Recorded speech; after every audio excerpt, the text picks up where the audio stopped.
Hey guys! Tonight we're stepping back in time. Way back, to a place where emperors ruled, lions roared, and the biggest challenge wasn't hitting your alarm, but surviving the night. We're going to put you in the plush, albeit probably not very comfortable, sandals of a Roman emperor.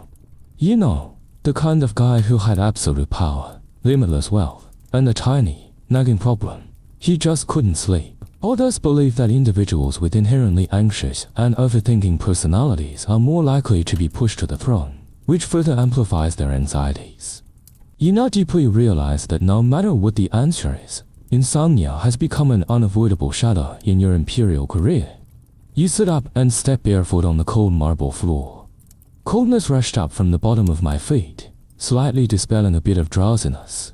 But soon, new thoughts surged up again. Will it be the magnificent buildings you commissioned, the laws you enacted, or merely a footnote in the grand annals of Roman history?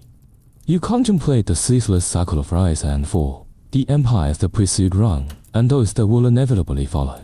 Is your life, your struggle, merely a tiny flicker in this grand, indifferent cosmic ballet? The thought is both humbling and terrifying, shrinking your vast empire down to a speck in the face of eternity. The concept of fate, fatum, weighs heavily on you. Are your actions truly your own, or are you merely an instrument of destiny, playing out a predetermined role? This question, more than any other, seems to strip away your sense of agency and leave you feeling utterly adrift in the vast ocean of time. And so, in the quiet solitude of your sleeplessness, you grapple with the universe itself, finding no answers, only more profound questions that echo in the emptiness, making the prospect of rest seem like an impossible surrender to the unknown. The weight of the empire, of your responsibilities, continues to press down. But now, your restless mind seeks a different kind of solace, a different form of immortality. You turn your thoughts to stone and mortar, to the grand architectural marvels that define Rome, and that will, perhaps, define your legacy. You, the emperor, are not just a ruler of men, but a builder of monuments, a shaper of landscapes, a patron of art that will outlive your mortal reign. You envision the colossal structures you have commissioned, or perhaps those you dream of commissioning, a new forum to rival Augustus's, a magnificent triumphal arch commemorating a hard-won victory, or even a sprawling villa complex on the coast, a testament to imperial grandeur. You imagine the architects and engineers toiling under the Roman sun, the countless laborers hauling marble and travertine, all working to bring your vision to life. The sheer scale of these undertakings is immense, demanding not just vast sums of money, but also meticulous planning and an unwavering will. It's a peculiar historical fact that Roman emperors often used monumental architecture as a powerful tool of propaganda and self-aggrandizement. You might have heard whispers about emperors who would rush the construction of their projects, sometimes cutting corners, just to see them completed within their lifetime and ensure their names were etched into history. Or perhaps the tale of an emperor who, frustrated by the slow pace of a public bath construction, personally supervised the laborers, even offering rewards for faster progress. These anecdotes highlight the deeply personal connection emperors often had with their building projects, seeing them as extensions of their own power and enduring spirit. Historians still widely debate the true motivations behind Rome's vast building sprees. Were they genuinely for the public good, providing infrastructure and amenities, or primarily for imperial glorification and the suppression of dissent through awe-inspiring displays of power? For you, in this long, wakeful night, the lines blur. You know these projects bring jobs, bring water to the city, bring beauty. But you also know they carry your name, scream your power, and stand as an undeniable testament to your reign. You consider the practicalities, the quarries in Luna providing the finest marble, the vast network of roads for transporting materials, the innovations in concrete that allow for ever larger and more complex structures. You ponder the engineering challenges, how to divert rivers, how to erect massive columns, how to create spaces that inspire both awe and utility. These are not merely artistic endeavors, they are feats of engineering, reflections of Roman ingenuity and dominance over nature itself. The thought of these enduring structures brings a fleeting sense of peace. Unlike the ephemeral nature of political power, stone endures. You recall the government affairs you handled during the day, the tedious files, endless arguments, and the sweet smiles of the Senate. Every decision involves the fate of countless people, and even a seemingly small mistake can trigger huge turbulence. This high level of mental tension cannot be completely relaxed even at night. You sigh and lay down again, trying to force yourself into sleep, but your heartbeat still beats clearly in your ear, every beat like a reminder of your wakefulness. The laws you pass might be repealed, the treaties you sign might be broken, but the Colosseum you build, the aqueduct that brings fresh water to Rome, these will stand for centuries, speaking your name long after your voice is silenced. And so, in the quiet of your sleepless chamber, you find a small, temporary comfort in the promise of concrete and marble, dreaming of a legacy carved not in scrolls, but in the very bedrock of the empire. The promise of enduring stone offers a brief respite, but your mind, ever restless, now pulls you backward into the grand, sweeping narrative of Rome itself. You remember the tales of its mythical founding, the fierce kings, the proud republic, and the emperors who came before you. You recall the triumphs and the tragedies, the periods of unparalleled glory, and the dark, desperate hours. And in this quiet solitude, a chilling thought begins to settle. Are you witnessing, or even presiding over, the twilight of this very empire? You think of the golden age, of Augustus who found Rome a city of brick and left it a city of marble. You remember the vast expansions under Trajan, the legions pushing the boundaries of the known world. These are the giants on whose shoulders you stand, and their achievements cast a long, almost suffocating shadow. You wonder if your own reign can ever truly measure up, or if the best days of Rome are already behind it, a glorious past that can only be looked upon with wistful nostalgia. It's a peculiar historical phenomenon that empires throughout history often experience a period of self-doubt and introspection, even at their peak. You might have heard of the Roman poet Horace, who lamented the moral decay of his society even during Augustus's reign, fearing that luxury and vice were eroding the traditional Roman virtues. Or perhaps the philosopher Seneca, who, despite his immense wealth, often wrote about the ephemeral nature of worldly possessions and power. These internal criticisms, even when Rome appeared invincible, suggest a deep-seated anxiety about the empire's long-term future. Historians still fiercely debate the causes of the Roman Empire's eventual decline. Was it internal corruption, economic woes, military overextension, barbarian invasions, or a combination of all these factors? Was there a single turning point, or a gradual, almost imperceptible slide into decay? For you, in this present moment, the answers are terrifyingly unclear. You see the cracks in the foundation, feel the strains on the system, and desperately try to shore them up, but the sheer scale of the challenges feels insurmountable. You recall the stories of previous emperors who tried to reform the empire, to hold its perceived decline, only to fail. Their efforts, however well-intentioned, often seem to be swallowed by the inertia of a massive, complex system. You wonder if you are destined to repeat their mistakes, to witness the slow erosion of something you hold so dear, without the power to truly reverse its course. This feeling of preordained fate, of being merely a temporary custodian in a grand, perhaps inevitable, decline, is a profoundly unsettling thought. The weight of history presses down, a heavy shroud. You are acutely aware that every decision you make, every path you choose, will be judged by future generations, perhaps even by historians who will sit in their quiet studies, dissecting your every move.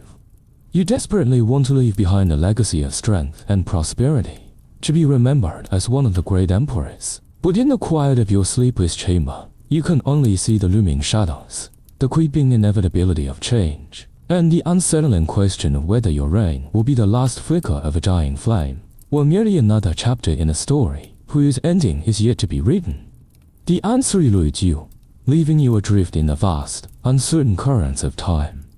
The deep darkness outside your window has finally begun to soften, a faint hint of gray seeping into the black. You turned over again, and the velvet quilt slid slightly with your movements, revealing the imprint of your family on your arm.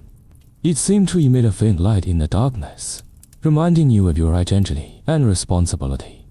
Your gaze passed through the spacious space of the bedroom and landed on a magnificent low table, on which were haphazardly arranged sheepskin scrolls and ink bottles that had been reviewed during the day. You sensed the shift, the subtle promise of a new day, even if it brings with it a fresh wave of challenges. Your body feels heavy, as if made of lead, every muscle aching from the long, fruitless struggle against sleep. But as the first whisper of dawn brushes against the palace walls, a fragile, momentary peace settles upon you. You hear the distant crow of a rooster, a xiangse mandain. Yet now, in your hyper-aware state, it feels profoundly significant. A tiny, defiant announcement that the night is indeed ending. Soon, your personal servants will arrive, quietly preparing your bath, your robes, your simple morning meal. Then will come the first of your secretaries, bearing the day's first reports, and the endless cycle of governance will begin anew. But for these fleeting moments, before the full demands of your office descend, you are granted a fragile truce.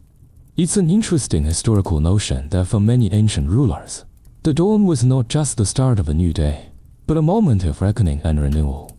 You might imagine a Roman emperor, having survived another perilous night, silently acknowledging the sun's return as a symbol of renewed divine favor, or perhaps simply a grim satisfaction that they had made it through.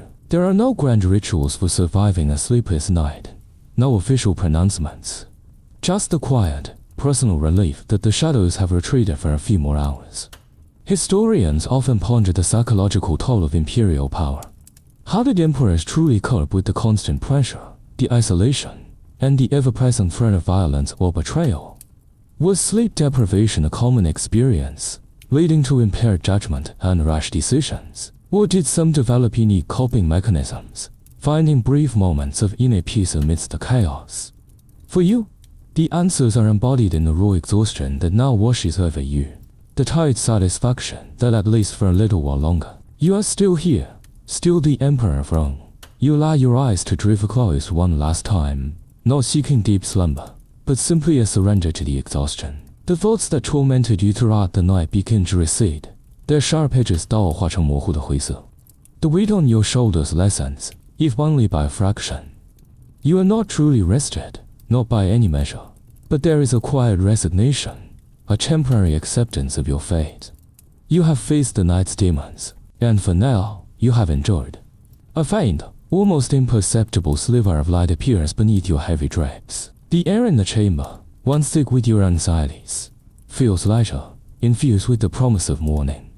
You know the day will be long, filled with the same battles you fought in your mind all night.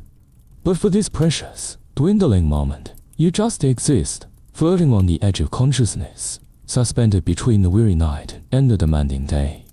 The empire waits. But for now, even the emperor of Rome is allowed a fleeting, exhausted breath before the world reclaims him. Those densely packed words, now appearing blurry in the night, can still vividly appear in your mind. You think to yourself, what a luxury it would be to have a moment of peace, even if it's just a few hours of deep sleep. In the eyes of ordinary people, your bedroom is a manifestation of ultimate luxury. On the tall arched windows hung expensive silk curtains. The walls were painted with lifelike mythological murals, and the floor was paved with colorful marble transported from the distant east. In the central brazier, precious fragrant wood from Libya is burning, emitting a serene yet exotic aroma. However, all of this luxury, in your eyes, is just a cage of power, a huge and magnificent prison cell. You lie on this soft bed, yet feel like you're trapped in a huge cocoon, unable to break free or sleep soundly. You recall the sleeping aid secret recipe prepared for you by the palace lady during the day. They have tried bathing you in hot water soaked in lavender and chamomile, and it is said that these plants can soothe the mind. They have also tried lighting special aromatherapy at your bedside, mixing frankincense, myrrh, and some secret formulas that only they know, in order to bring peace. Even court doctors suggest drinking a drink made from a mixture of poppy seeds and wine. But you know it's just an anesthetic that can make you fall asleep. The next day, you'll only wake up with a splitting headache and even more sluggish thoughts. You refuse because you deeply understand that as a Roman emperor, you cannot allow any moment of chaos in your brain. Every minute and every second, you need to stay awake and think. It is interesting that historians continue to debate the daily life of Roman emperors, especially their sleep habits. Some literature sporadically records the daily routines of emperors, such as Augustus often suffering from insomnia in his later years and relying on servants to read stories to him in order to fall asleep. And there are also some claims that some emperors would take a nap during the day to make up for the shortcomings of the night. But we have no way of verifying whether it is a common phenomenon or individual cases. However, it can be certain that in the era without sleeping pills, facing such immense pressure, insomnia was undoubtedly the norm.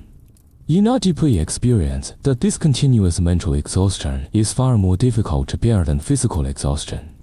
You try hard to clear your mind and recall some easier things. Perhaps it was the playful moments of childhood in a countryside villa, or just a sunny afternoon when you and your mentor were discussing philosophy in the garden. Forget your modern-day anxieties about work deadlines or forgetting to feed the cat. The worries of a Roman emperor were a tad more existential. You might not even make it to sunrise, let's be honest. So, before you get comfortable, take a moment to like the video and subscribe, but only if you genuinely enjoy what I do here. And let me know in the comments, where are you tuning in from, and what time is it for you right now? But these beautiful memories are like brief shooting stars, flashing through your consciousness and soon being covered by the shadows of reality. You listen to the occasional cry of a night owl outside the window, which appears particularly mournful in the night sky, as if sighing for your current predicament. You try to concentrate, listen to the regular chirping of insects, and feel the air of wind flow in the middle. But your mind is not obedient, replaying the scenes of the day over and over again, rehearsing tomorrow's challenges. You reached out and gently caressed the cold silk beside you. This cold feeling has made you a little clearer. You know, you can't go on like this forever. Insomnia can weaken your judgment and make you irritable.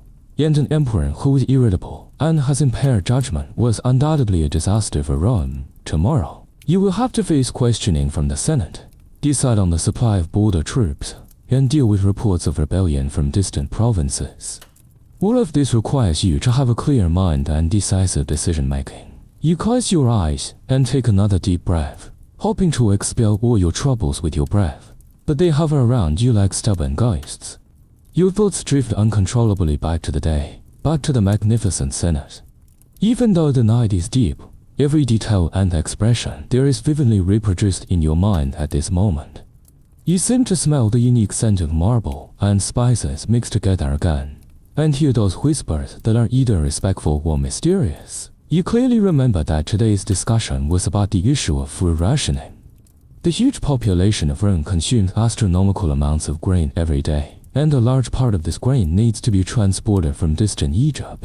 You close your eyes, as if you see that map again, with a huge empire unfolding before your eyes. The winding rivers, continuous mountains, and shimmering seas all constitute the burden on your shoulders. You can imagine the nobles wearing toga robes in the Senate, who were either passionate or cunning. You will remember when Elder A spoke, his eyes hidden deep in the wrinkles shimmered with malicious intent. You will also think of Elder B, who is verbally loyal to you, but the private actions of his family make you suspicious. These details may only be a small footnote during the day, but in the long sleepless night, they are infinitely magnified and become vines that entangle your thoughts. You recall a reform proposal put forward by a certain elder, ostensibly to improve efficiency, but you can smell the hidden personal interests within it. You must weigh whether to risk angering certain forces by rejecting this proposal, or to tacitly approve its passage for the sake of superficial harmony, which may harm the long-term interests of the empire. This endless balancing, this pain of struggling in a dilemma, is the most exhausting part of the mind. You cannot make a simple judgment of right or wrong like an ordinary person, because in Roman politics, right and wrong are often relative, and interests are the eternal theme. You may even recall some strange habits. For example, a certain elder always likes to manipulate his huge ring with his hand when speaking. The faster he manipulates it, the more sinister ideas he has hidden in his heart. For example, another CEO habitually cleared his throat, as if announcing that he was about to throw out a tricky question. These seemingly insignificant body language and habits, under your observation, have become clues for analyzing the opponent's intentions. As an emperor, you must be the best observer, constantly interpreting every signal around you. Historians are still debating the actual power of the Roman Senate. During certain periods of imperial rule, The Senate seemed to be just a rubber stamp, with the emperor making arbitrary decisions. But at other times, the Senate demonstrated strong influence, even able to influence the emperor's decisions. The era you are currently in may be the center of this power tug-of-war. You are well aware that those seemingly submissive elders may have hidden ambitions for your power deep down in their hearts. Now, dim the lights, maybe turn on a fan for that soft background hum, and let's ease into tonight's journey together.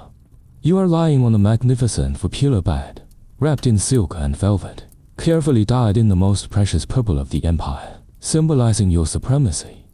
The air was filled with the faint scent of spices and incense burning, which should have brought calmness. But now it was like an invisible weight weighing down your breath. This silent war is more exhausting than the swords and shadows on the battlefield.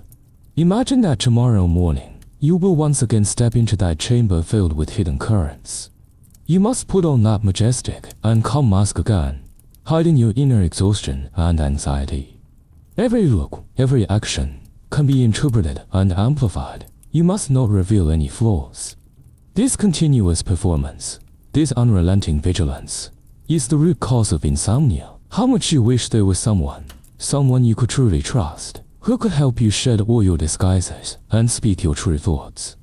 But you understand that in your position, such trust is almost a luxury. You close your eyes and try to dispel the noise of the old courtyard in your mind. But those faces and voices sway before your eyes like ghosts. You realize that even if you are asleep, you may continue this war without gunpowder in your dreams. This makes you feel even more powerless and hopeless. You take a deep breath, hoping to inhale these annoying thoughts together and exhale them thoroughly. But they are like stubborn mud, sticking to the depths of your consciousness and refusing to leave. Your gaze shifted from the mirror on the ceiling to the pitch black outside the window. You are well aware that under this night, the border of your vast empire is not as peaceful as it seems. My thoughts inevitably drifted towards the distant and dusty borderlands, the armored legions, and the restless barbarians. Imagine, on the other side of the Rhine River, the bonfires of the Germanic tribes were flickering faintly, and their leaders were secretly plotting their next assault in the darkness. You also think of the distant east, the iron cavalry of the Parthian Empire, who are like storms in the desert, ready to come at any moment and threaten your prosperous provinces. These are real threats before you, like invisible thorns, piercing your heart and making it impossible for you to sleep. You recall the bloody numbers in the military newspaper. How many soldiers died, how many fortresses were lost, and how many border towns were looted. Behind every number, there is a vibrant life and property of Rome. You must decide whether to send additional reinforcements or adopt a defensive posture. Should we make peace with them or launch a decisive war? Every decision will affect the fate of thousands of people and even change the direction of the empire. This kind of pressure makes your chest feel stuffy, like being pressed down by a giant rock. You may even recall some strange stories about border guards.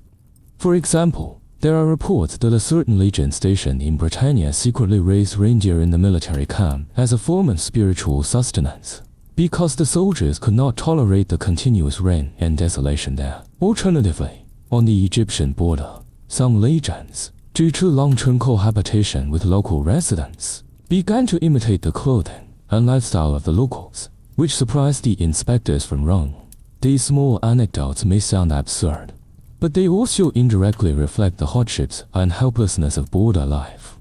As an emperor, you not only need to pay attention to tactics and strategies, but also to the morale of these distant legions. Historians still debate whether the long and fragile borders of the Roman Empire were a symbol of its power or the fundamental reason for its eventual decline.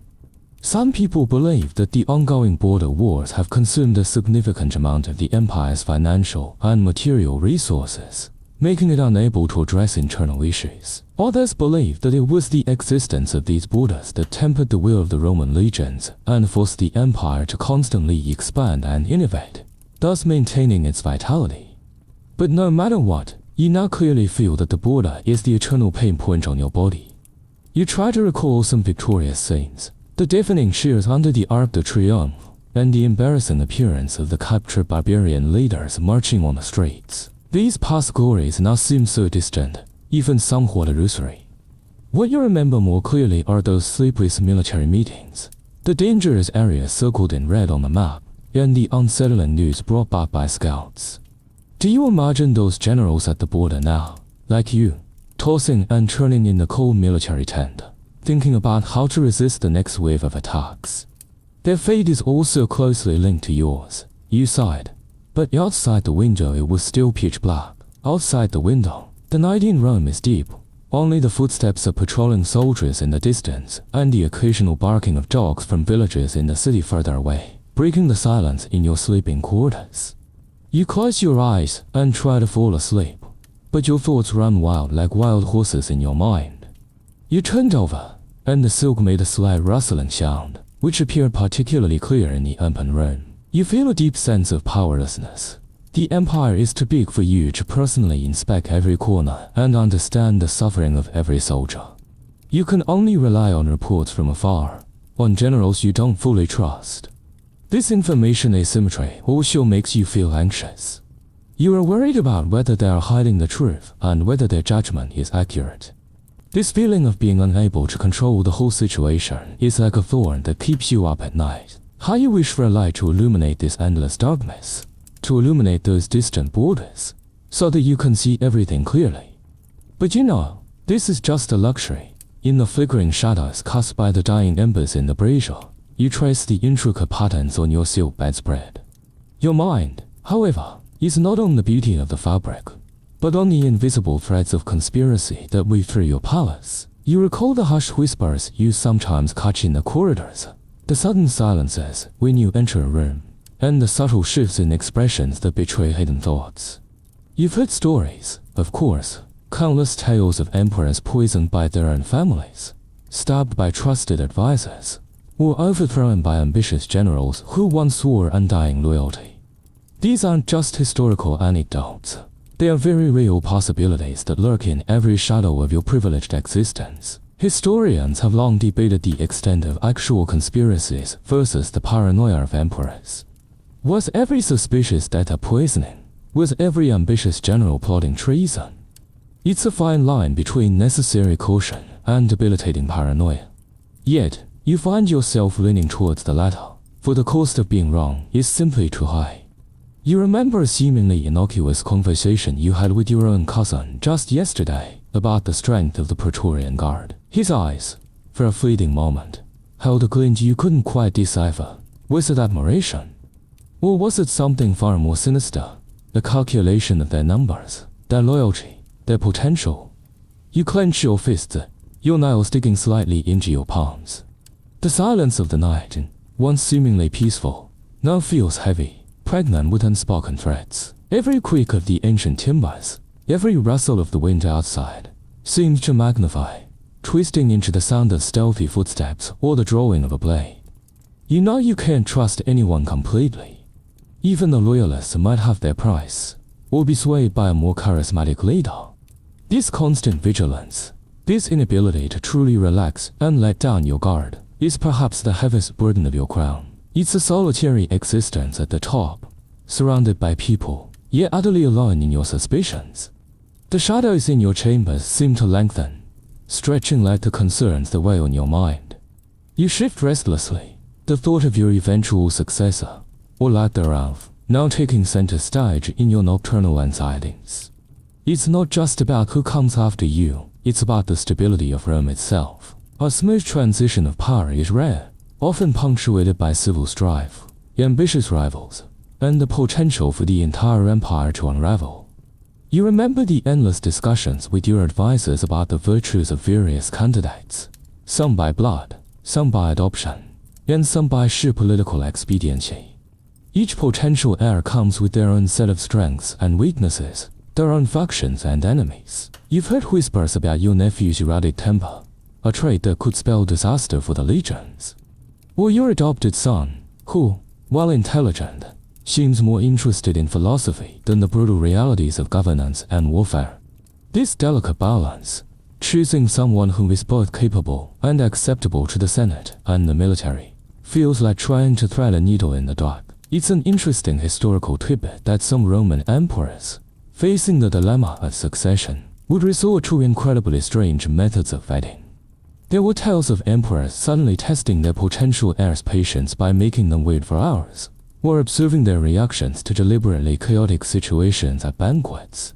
Some even reportedly consulted oracles or diviners, desperate for any sign of divine favor or warning regarding their progeny. You try to adjust to a more comfortable posture, but no matter how you lie down, that invisible weight follows you like a shadow. Your mattress is filled with goose feathers, the softest luxury item in the empire, yet it seems unable to carry your inner anxiety. These actions, while seemingly bizarre, underline the sheer desperation felt by rulers who knew that their choice of successor could literally define the next century of Roman history. Historians still vehemently debate the most effective method of Roman succession.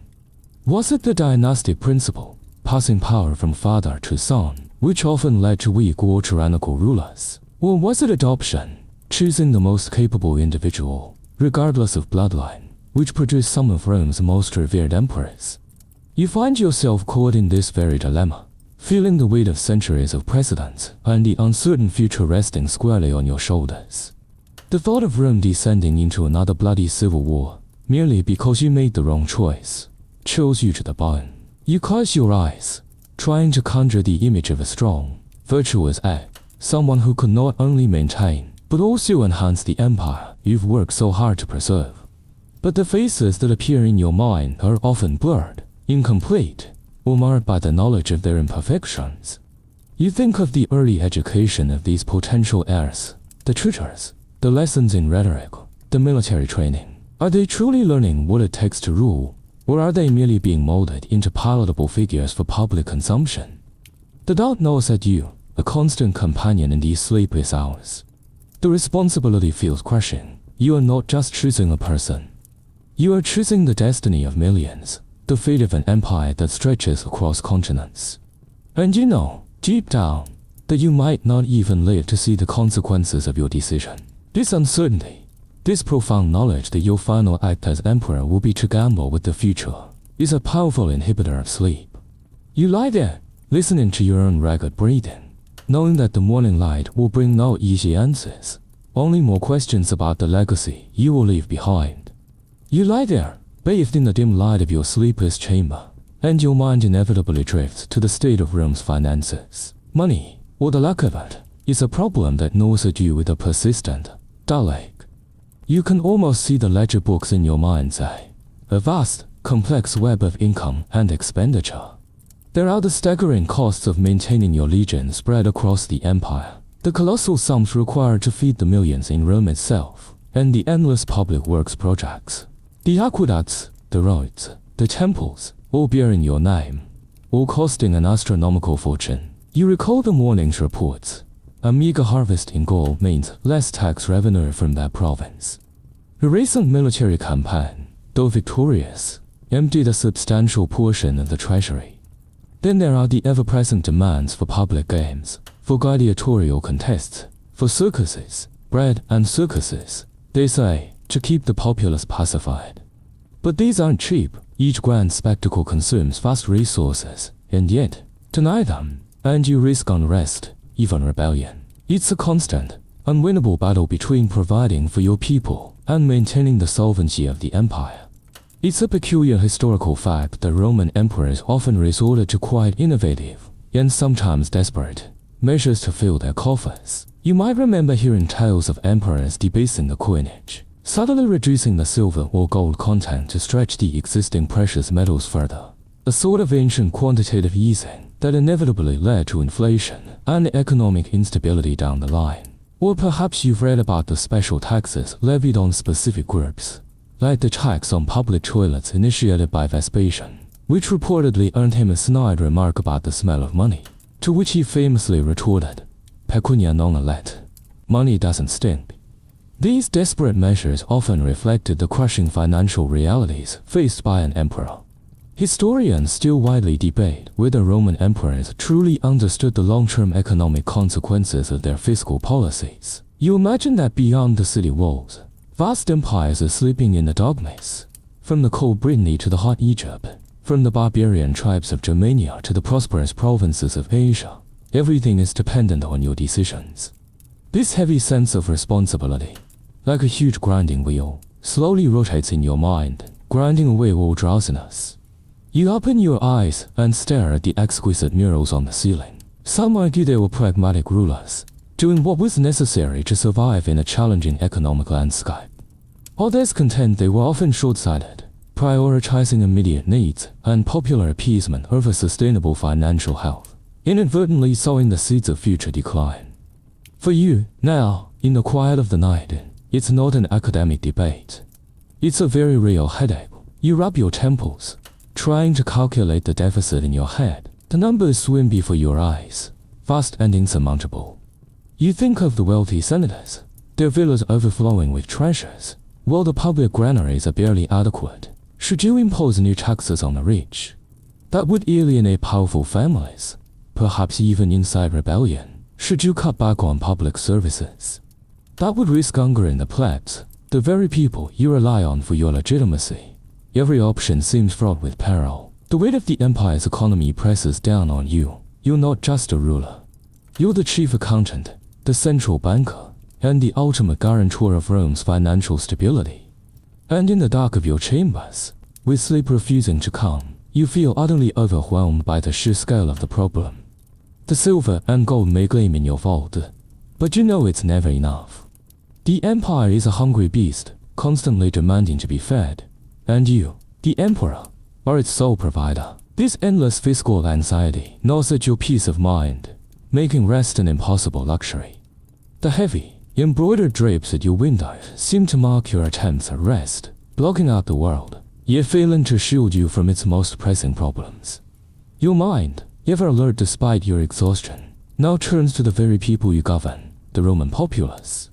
You hear the phantom echoes of their murmurs, whispers of discontent, the cries of the hungry, the coughs of the sick. You're aware of the squalor in the sprawling tenements, the crowded streets, the constant struggle for survival that defines the lives of the vast majority of your subjects. You recall the reports from your city prefect, another outbreak of fever in the Suburo district, more reports of petty crimes stemming from desperation. You think of the sheer volume of humanity packed into the city, reliant on your handouts, on your ability to maintain order and provide for their basic needs. The public health infrastructure, while impressive for its time, feels fragile, constantly teetering on the brink of being overwhelmed.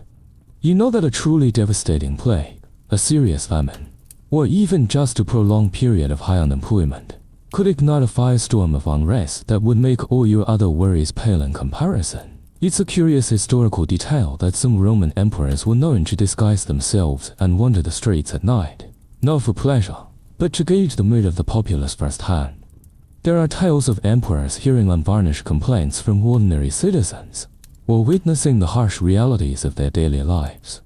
While these stories might be embellished, they highlight the profound disconnect that often existed between the opulent palace and the harsh streets. You, too, feel this disconnect, relying on filtered reports and fearing that the true depths of your people's suffering are being hidden from you. Historians continue to debate the Roman Empire's effectiveness in providing for its lower classes.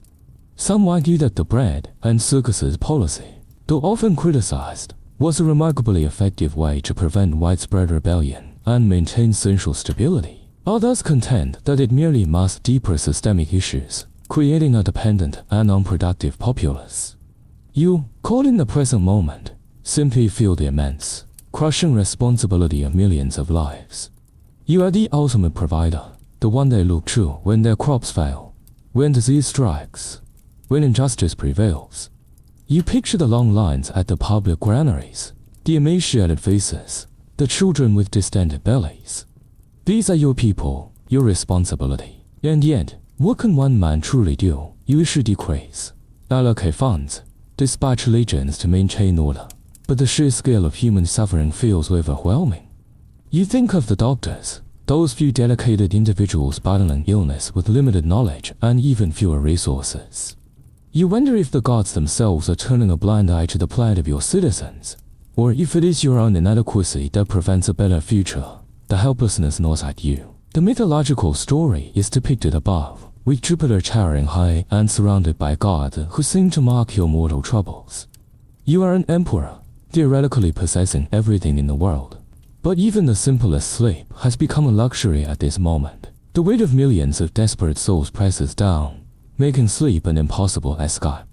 You know that even as you lie awake, contemplating the empire's grand strategies, countless Romans are also awake, perhaps from hunger, perhaps from pain, perhaps from fear of the coming day.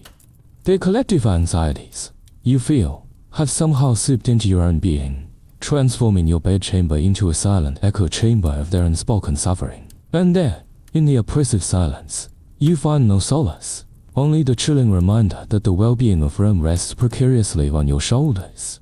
The silence of your chamber presses in, broken only by the distant hoot of an owl.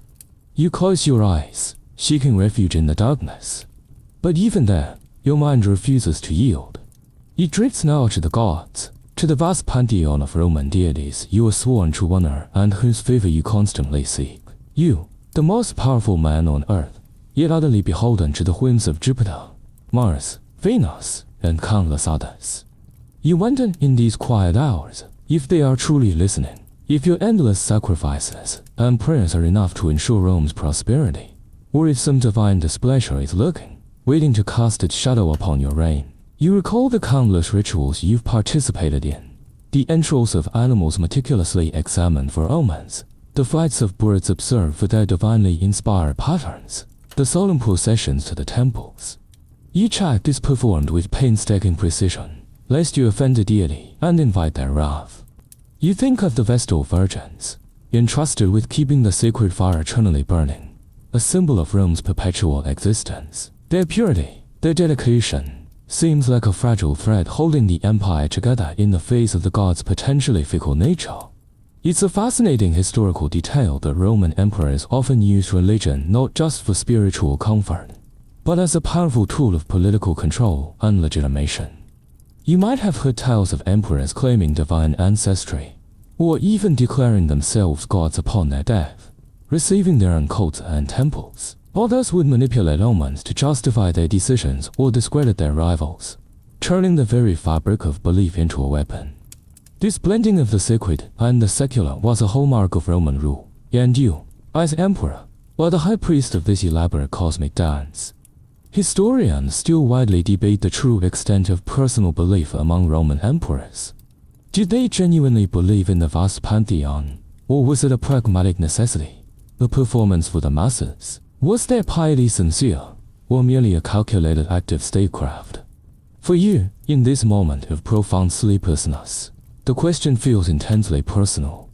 Are these gods truly watching over Rome, or are you alone, battling the forces of chaos without their divine intervention? The uncertainty gnaws at you, adding another layer to your existential fatigue. You think of the vast array of cults and practices that flourish across your empire, from the ancient Roman deities to the mystery cults imported from the East, each promising solace or salvation.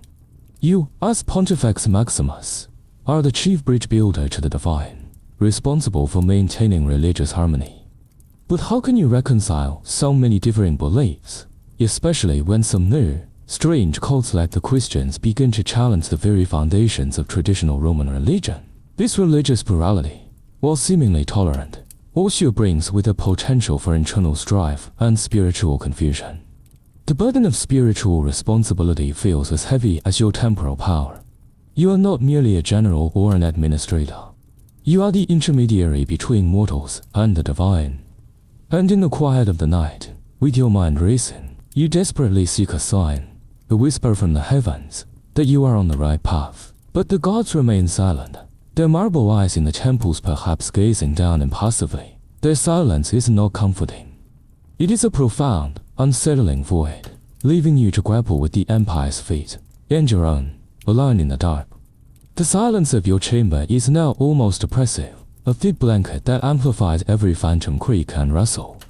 Your mind, ever vigilant, slides from the distant gods to a more immediate, chilling concern, your own personal safety. You may have heard some strange anecdotes about the Roman emperor, such as Caligula's love for shuttling through the palace at night and talking to his beloved horse. Or when Nero was suffering from insomnia, he would gather artists to play for him until the east turned white. These stories may sound absurd, but in your current situation, there seems to be a hint of understandable madness. You, the emperor, are the most powerful man in the world, yet also its most vulnerable target. The thought of a dagger in the dark, a poison cup, a well-placed arrow from an unseen hand, stalks your sleepless hours like a persistent shadow. You recall the morning's routine, the taste testers for your food, the carefully vetted Praetorian guard stationed outside your door, the secret passages known only to a trusted few. Each measure is designed to protect you, yet each also serves as a stark reminder of the constant threat. You think of the bodyguards who never leave your side during the day, their hands always near their swords. Their presence is reassuring, yet also a constant, unsettling reminder of the dangers that lurk just beyond your reach. It's a particularly grim historical irony that many Roman emperors met violent ends, not on the battlefield, but within the supposed safety of their own palaces. You might have heard whispers of Commodus being strangled in his bath, or Caligula being assassinated by his own Praetorian guard. There are even more bizarre tales, like an emperor who supposedly trained a special dog to sniff out poison, or another who insisted on eating only food grown in his private gardens, believing it to be safer. These gruesome anecdotes, while adding to the legend, also underscore the brutal reality of imperial power. The high throne often came with a short life expectancy. Historians still fiercely debate the motivations behind many imperial assassinations. Was it always about ambition, or were some acts driven by genuine despair of a tyrannical ruler? Was there a deeper conspiracy at play, or were some simply opportunistic acts of violence? For you, lying awake, the why almost fades into insignificance compared to the how and the when. Every unfamiliar face, every new servant, every nervous glance becomes a potential harbinger of doom. You feel a phantom chill run down your spine. You recall the stories of emperors who became so paranoid they trusted no one, sleeping in different rooms each night, or refusing to eat anything not prepared by their own mothers. While you try to maintain a semblance of sanity, the seeds of suspicion have been sown deep within you. You wonder if your closest advisors are truly loyal, or if they too are merely biding their time, waiting for an opportune moment to advance their own interests, perhaps even at your expense. The heavy weight of your imperial regalia, which seemed so glorious by day, now feels like a tiger painted on your back. You know that even the most elaborate security measures can be circumvented by a determined enough enemy, or a treacherous enough friend. And as the hours tick by, marked by the slow drip of your own anxieties, you're left with the chilling realization that the greatest threat to your life may not come from distant barbarians or rival empires, but from within the very walls that are meant to protect you.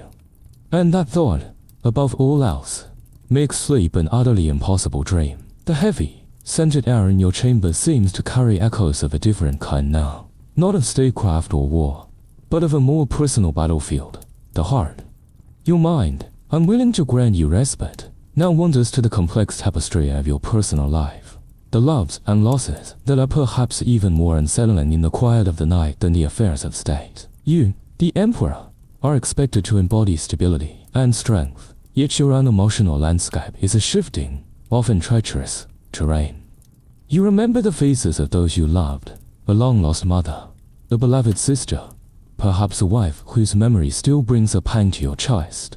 You recall the joy, the laughter, the intimacy, but also the inevitable grief and separation. For an emperor, personal relationships are rarely simple. They are entwined with political alliances, dynastic ambitions, and the ever-present threat of scandal. How many times have you had to put the interests of Rome before your own heart's desires? How many times has a genuine affection been sacrificed for the sake of political expediency? It's a curious historical detail that some Roman emperors, despite their immense power, suffer profound personal tragedies. After all, when the fate of the entire empire hangs on your line, even a little strange behavior seems understandable. Historians still debate whether power itself caused widespread insomnia among Roman emperors, or whether insomnia to some extent shaped their ruling style. Some people believe that sustained vigilance is the inevitable cost of the pinnacle of power, forcing the emperor to remain vigilant at all times to deal with potential threats. You might have heard of Augustus, who reportedly mourned the loss of his beloved grandson Marcellus so deeply that he never truly recovered. Or Hadrian, whose intense relationship with Antinous led to the youth's deification after his untimely death. a testament to the emperor's profound grief. These stories, while often romanticized, highlight the very human vulnerability beneath the imperial robes. Even an emperor is not immune to heartbreak, and perhaps, in the silence of the night, these wounds ache the most. Historians often find it challenging to truly understand the emotional lives of Roman emperors, relying mostly on biased ancient sources or archaeological interpretations. Was their stoicism genuine, or merely a carefully constructed public persona? How much did their personal happiness or despair truly influence their rule? For you, now, the answers are painfully clear. The weight of these unspoken sorrows, these unfulfilled desires, presses down on you, adding to the layers of your sleeplessness. You recall specific moments, a whispered confession by a flickering oil lamp, a shared laugh that echoed through a quiet garden, the touch of a hand that brought fleeting comfort.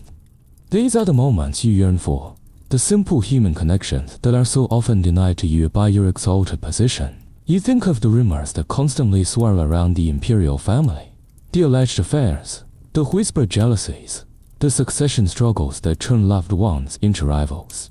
Even within the confines of your own family, true intimacy and trust often seem like elusive dreams. The empire demands a stoic, unyielding ruler, but in the depths of your private chambers, you are simply a man burdened by his own heart. The regrets, the what-ifs, the phantom touches and whispers, they all conspire to keep you awake. You sigh, a sound lost in the vastness of the room, wishing for the simpler sorrows of a private citizen, for a life where your emotional landscape wasn't constantly under public scrutiny and political manipulation. But for you, the emperor, even love and loss are inextricably linked to the fate of Rome, making true peace, even in slumber, a distant possibility. The heavy silence of your chamber has now deepened, becoming a vast canvas onto which your thoughts project. Your mind, unwilling to settle, drifts into the realm of pure philosophy, grappling with concepts far grander than any earthly kingdom. You, the emperor, stand at the apex of power, yet you are acutely aware of your own mortality, the fleeting nature of your reign, and the relentless march of time.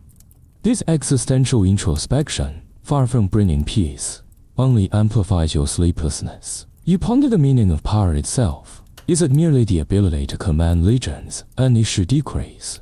Or is there a deeper, more profound responsibility that comes with shaping the lives of millions?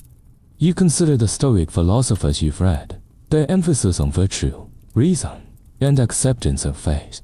You try to apply their teachings to your own life, to detach yourself from the endless anxieties of your position, but it feels like trying to grasp smoke. How can one truly be detached when the fate of an entire civilization rests upon your every decision? It's a fascinating historical detail that many Roman emperors, especially those who ruled during periods of great turmoil, found solace or further torment in philosophy. Marcus Aurelius, for instance, famously wrote his meditations on campaign, reflecting on his duties and the transient nature of life, seemingly finding a degree of peace through stoicism. Yet, for others, like yourself now, the very act of philosophical inquiry might only deepen the questions, making answers seem ever more elusive. You might wonder if these ancient thinkers, in their quiet studies, truly understood the crushing weight of imperial reality, or if their serene pronouncements were merely the luxury of those removed from the fray. Historians often debate the true impact of philosophical schools on Roman governance. Did philosophical training make emperors better rulers, more just and rational? Or did it sometimes lead to detachment from practical realities, a retreat into abstract thought when decisive action was needed? For you, in this long night, the intellectual exercise offers no immediate comfort. Instead, it highlights the vast chasm between ideal philosophical principles and the messy, brutal realities of imperial power. You consider your legacy. What will remain of your reign when you are gone?